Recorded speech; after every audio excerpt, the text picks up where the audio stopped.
वर्तमान युग विज्ञान का है। विज्ञान ने संभव असंभव की रेखा को बहुत हद तक मिटाया है। वे किस्से जो हम कहानियों और मिथकों में सुना करते थे वो अब संभव होने लगे हैं। आज किताब और कहानियों में हम बात करेंगे जीव विज्ञान में हुए एक बड़े बदलाव की, जिसका मिथकों में जिक्र तो मौजूद था लेकिन हाल ही में वह संभव हो पाया है। यह एक पूरे समाज का वर्ग है जिसने मिथकों से निकलकर अपनी एक जगह बनाई है। इस वीडियो में बात हो रही है ट्रांसजेंडर समुदाय की। सदियों तक ऐसे लोग जो किन्नर की तरह प्राकृतिक रूप से पैदा हुए और आज समाज में हाशिए पर हैं। इनके अलावा भी एक पूरा समुदाय है जो खुद को LGBTQ+ के दायरे में रखता है। यह ऐसे लोग हैं जो लिंग भेद की सामाजिक मान्यताओं से अलग खुद की भावनाओं से अपने सेक्सुअल ओरिएंटेशन को तय करते हैं। बात हो विज्ञान हो चाहे जो भी हो, इनमें कुछ लोग ऐसे भी हैं जो सर्जरी की मदद से अपना लिंग परिवर्तन कराते हैं और पुरुष महिला के बीच की कड़ी को पाट देते हैं। लेकिन पुरुष और महिला की जैविक संरचना को पाटने का उदाहरण सिर्फ आज के दौर का ही नहीं है। कथाओं और महागाथाओं में ऐसे बहुत से उदाहरण आते हैं जो बताते हैं कि ट्रांसजेंडर का अस्तित्व बस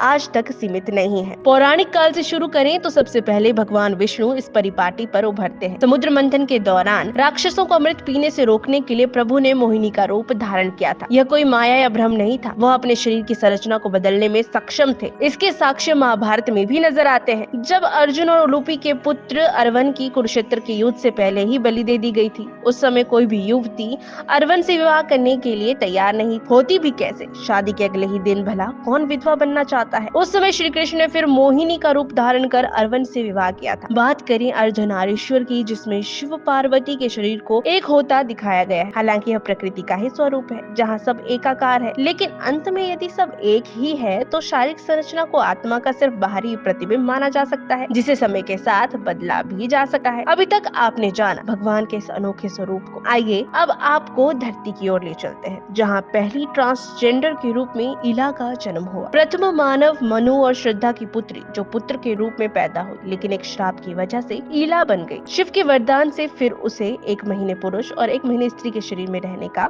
मौका मिला। इला के तौर पर उसका विवाह बुध के साथ हुआ और चंद्रवंशी राजाओं का उदय हुआ। मिथकों में यह भी बात है कि इला और उसके पुरुष रूप सुद्युम्न के एकल संभोग से भी संतान पैदा हुई। महाभारत में अर्जुन ने बृहन्नला के रूप में सम्राट विराट के महल में अज्ञातवास काटा था। अप्सरा उर्वशी के निवेदन को ठुकराने पर अर्जुन को श्राप मिला था कि वह स्त्री बनेंगे और एक स्त्री की भावनाओं की पीड़ा को सहेंगे। महाभारत में ही श्रीखंडी की कथा भी प्रसिद्ध है, जिसमें कैसे अम्बा ने भीष्म से बदला लेने के लिए दूसरा जन्म लिया और जब वह फिर शिखंडिनी बनकर स्त्री रूप में पैदा हुई तो तब करके शिखंडी का रूप धारण किया। कहानियों में कैसे इन चरित्रों ने शारीरिक बनावट की सीमाओं को पार किया, इसका विस्तृत वर्णन तो नहीं, लेकिन लिंग परिवर्तन की कल्पना सिर्फ इस युग की कल्पना नहीं हो सकती। यह एक तथ्य है जो मिथकों के सिर्फ काल्पनिक होने की चर्चा से बाहर है। वर्तमान में विज्ञान ने इस बात को साबित किया है कि भले ही कहानियों की तरह लिंग परिवर्तन जादू से नहीं होता, लेकिन जो काम हो सकता है उसके सामने होने पर नकारना संभव नहीं। किताब और कहानियों में आज की चर्चा का विषय आपको कैसा लगा, कमेंट सेक्शन में जरूर बताएं। वीडियो को लाइक करें और पगडंडी खबर को सब्सक्राइब करना